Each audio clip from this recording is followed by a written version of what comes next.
প্রাথমিক বৃত্তি পরীক্ষার ফল প্রকাশে আবারও বিলম্ব হচ্ছে।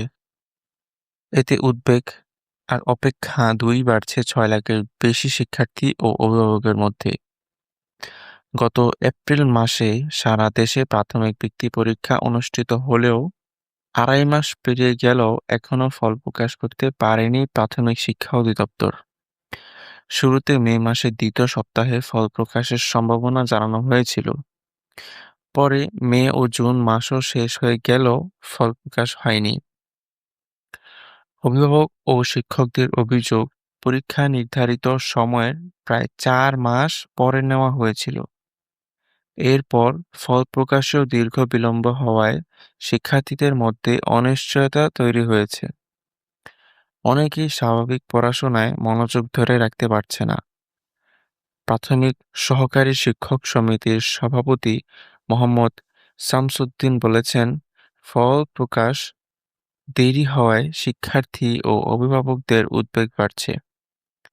অন্যদিকে অভিভাবক ঐক্য ফোরামের সভাপতি জিয়াউল কবির দুলুও দ্রুত ফল প্রকাশের দাবি জানিয়েছেন। প্রাথমিক শিক্ষা অধিদপ্তরের কর্মকর্তারা জানিয়েছেন, আইটি নির্ভর কারিগরি প্রক্রিয়া, তথ্য যাচাই বাছাই এবং চলমান বিভিন্ন সরকারি কর্মসূচির কারণে ফল প্রকাশে বিলম্ব হচ্ছে। জাতীয় প্রাথমিক শিক্ষা পদক, টিপিআই ক্রীড়া ও সাংস্কৃতিক প্রতিযোগিতা এবং গোল্ড কাপ ফুটবল টুর্নামেন্টের মতো কার্যক্রম ছিল এই বিলম্বের অন্যতম কারণ।